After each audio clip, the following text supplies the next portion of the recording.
میں ہوتے ہیں علی. کون علی؟ خلیفہ رابع. اور حضرت نبی کریم صلی اللہ علیہ وسلم کے چچیرے بھائی اور آپ کے داماد فاطمہ الزہرا رضی اللہ تعالی عنہا کے شوہر نامدار. ایک موقع ایسا آیا تھا کہ قلعہ فتح نہیں ہو رہا تھا تو اللہ تبارک تعالیٰ نے حضرت علی کرم اللہ وجہہ کے ہاتھ سے وہ قلعہ فتح کرایا.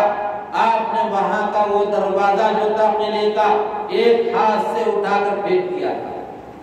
اللہ نے ان سے کرامت ظاہر کروائی.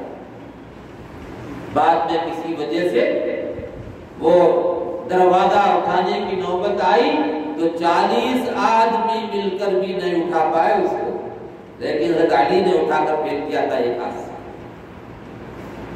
تو حضرت علی رضی اللہ عنہ کم نماز پڑھتے ہیں معلوم کر لیا اور آ گئے اور آ کر انہوں نے نیزے کو نکال لیا، اس ٹکڑے کو نماز کے آگے. تو حضرت علی رضی اللہ عنہ نماز سے فارغ ہو گئے تو پیچھے دیکھا کہ کچھ آوازیں آ رہی ہے تو پلٹ کے پوچھا کہ کیا بات ہے، کیوں جمع ہوئے؟ آپ لوگوں کو بھی میرے اس نیزے کی فکر لگی ہوئی ہے کہ کیسا اس کو نکالیں، اس فکر میں شاید آپ لوگ جمع ہوئے ہیں. تو اس وقت اس میں سے ایک آدمی نے کہا علی فکر میں جمع نہیں ہوئے، ہم تو نکال لیے اس میں سے. کب نکالا آپ نے؟ کہا کہ تم جو رکعت باندھ کے کھڑے تھے تو اس وقت میں ہم نے اس نیزے کو نکال لیا. یہ تھا چسکا نماز کا، یہ تھا چسکا نماز کا. ایک بزرگ کے بارے میں آتا ہے کسی چیز کا آپریشن تھا ان کا. آپریشن کے وقت میں ڈاکٹروں نے آ کر کہا کہ حضرت بے ہوش کرنے کا انجیکشن دینا پڑے گا آپ کو، بے ہوش کر دیا جائے گا آپ کو. کہا کہ بے ہوش نہ کرو، کیوں تکلیف جھیلتے ہو تم میرا قاتل. کہا بے ہوش کرنے کی کوئی ضرورت نہیں ہے. تو حضرت بے ہوش کرے بغیر آپریشن ہم نہیں کر سکتے آپ کا. تو کہا فکر کی کیا بات ہے؟ نہیں بے ہوش کرنا پڑے گا. ہاں ایک چیز تم کر سکتے ہو، ہاتھ میں میری تسبیح دے دو اور میں جب تھوڑی دیر تک پڑھنے لگوں تو اس کے بعد تم اپنا کام شروع کر دینا. چنانچہ حضرت کے ہاتھ میں تسبیح دے دی گئی اور تسبیح دینے کے بعد جب تسبیح پڑھنا شروع کیے تو محسوس ہو گیا کہ حضرت اللہ کی محبت میں غرق ہو چکے ہیں، ادھر کا چسکا لگ چکا ہے. تو آپریشن شروع کر دی، آپریشن مکمل ہوا، اس کے بعد ایسا ہلا کر ہاتھ اٹھایا. یہ ہے محبت، ذکر کا چسکا. غالباً امیر المؤمنین حضرت عمر رضی اللہ تعالیٰ عنہ کے دور خلافت کا زمانہ، صحابہ کرام رضوان اللہ تعالی علیہم اجمعین کی مبارک جماعت جہاد میں تشریف لے گئی اور ایک جگہ چلے گئے. جانے کے بعد وہاں پر پڑاؤ ڈال کر رہنے لگے. کئی دن ہو گئے، قلعہ بہت مضبوط تھا اور دیوار کو پھاندنا مشکل تھا. وہاں پر پڑاؤ ڈال کر رہ گئے اور چند دن گزر گئے. اسی اثنا میں کمانڈر نے اور سپہ سالار نے سارے کام تفویض کر دیے.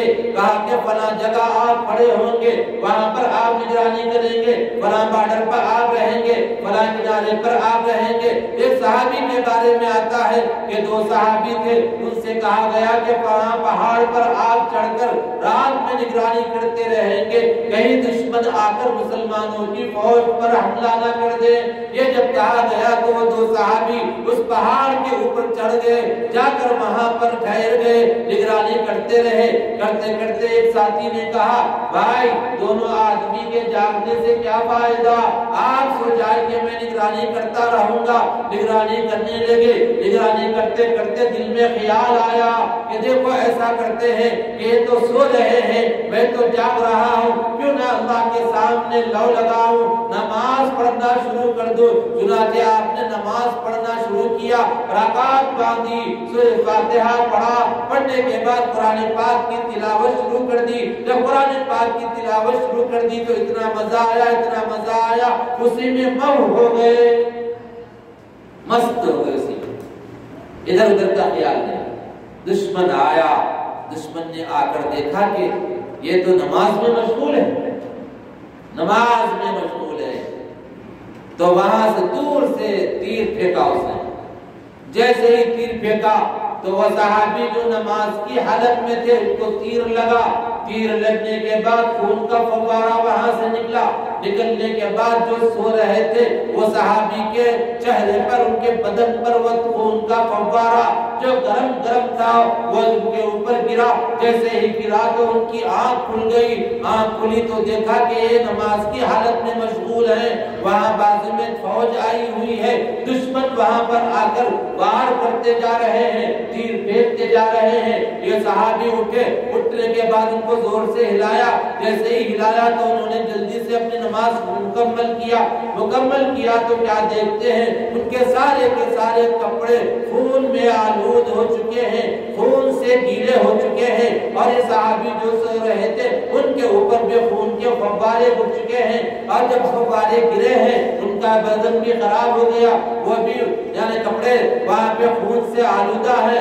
تو وہاں دیکھا تو فوج ہے، وہاں پر دشمن بھی آیا ہے، وہ تلوار لے کر نیزے لے کر ہم پر حملہ کرنے والا ہے۔ چنانچہ جیسے ہی نماز کو ختم کیا، ختم کرنے کے بعد وہ دو صحابی تھے، وہ صحابہ نے دیکھا کہ دشمن قریب آیا ہے، ابھی تو نماز کے اندر مشغول تھے، لو لگا رہے تھے، اللہ کے دربار میں قرآن شریف کی تلاوت کرتے کرتے اللہ کے دربار میں اتنے مست ہو چکے تھے، کوئی چیز ان کو نہیں سمجھ میں آ رہی تھی۔ جیسے ہی دشمن پر نظر پڑی، وہ مست قلندر اللہ والے جیسے ہی آگے بڑھے تو وہاں گھوڑا کھڑا ہوا تھا، گھوڑے کی پیٹھ پر اچھل کر بیٹھے، اور بیٹھنے کے بعد لگام لگا کر دشمن کی طرف دوڑ پڑے، دشمنوں کی طرف چل دیے۔ دشمن نے دیکھا کہ ابھی تو نماز میں تھے اور یہ دیکھو گھوڑ سواری کر رہے ہیں، کافی دور سے اچھل کر گھوڑے کی پیٹھ پر بیٹھ گئے اور بیٹھ کر آگے چل رہے ہیں۔ چنانچہ اب بھگایا ان کو، اب انہوں نے دیکھا کہ بھئی یہ تو دونوں مل کر ہم پر حملہ کرنے آ رہے ہیں، اب بھاگے دیکھا کہ پیچھا نہیں چھوڑ رہے ہیں، کمر میں سونے کے پٹے تھے نکال کے پھینک دیا، اور سونے کے زیور تھے سب نکال کر پھینک دیا، لیکن وہ اللہ والے کہاں سونے کے رال ٹپکانے والے، کہاں خزانے کے رال ٹپکانے والے۔